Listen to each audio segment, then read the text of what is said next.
آدمی کے اخلاق کب ظاہر ہوتے ہیں؟ حضرت عمر رضی اللہ تعالیٰ عنہ نے صفا مروہ کے درمیان ایک مرتبہ تشریف فرما تھے۔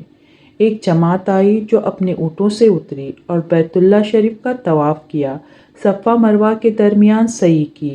حضرت عمر رضی اللہ تعالیٰ عنہ نے ان سے دریافت کیا کہ تم کون لوگ ہو؟ انہوں نے عرض کیا کہ عراق کے لوگ ہیں۔ حضرت عمر رضی اللہ تعالیٰ عنہ نے فرمایا کہ یہاں کیسے آنا ہوا؟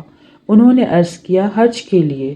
حضرت عمر رضی اللہ تعالیٰ عنہ نے فرمایا کوئی اور غرض تو نہ تھی، مثلاً اپنے میراث کا کسی سے مطالبہ ہو، یا کسی قرض دار سے روپیہ وصول کرنا ہو، یا کوئی اور تجارت غرض ہو؟ انہوں نے عرض کیا نہیں، کوئی دوسری غرض نہ تھی۔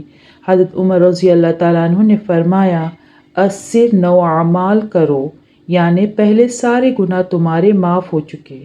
نبی کریم صلی اللہ علیہ وسلم نے ایک حدیث پاک میں ارشاد فرمایا کہ حج کی خوبی نرم کلام ہے اور لوگوں کو کھانا کھلانا ہے۔ کسی سے سختی سے بات نہ کریں، اپنے ساتھیوں سے بار بار اعتراض نہ کریں، بددعاؤں سے سختی سے پیش نہ آئیں، ہر شخص کے ساتھ نرمی سے اور اچھے اخلاق سے پیش آئیں۔ علماء نے لکھا ہے خوش خلقی یعنی اچھے اخلاق یہ نہیں ہے کہ دوسروں کو تکلیف نہ دے، دوسروں کو تکلیف نہ پہنچائے، بلکہ اچھے اخلاق یہ ہیں کہ دوسروں کی تکلیف کو برداشت کرے۔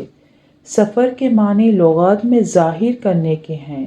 علماء نے لکھا ہے سفر کو سفارسی وجہ سے کہا جاتا ہے کہ اس میں آدمی کے اخلاق ظاہر ہوتے ہیں۔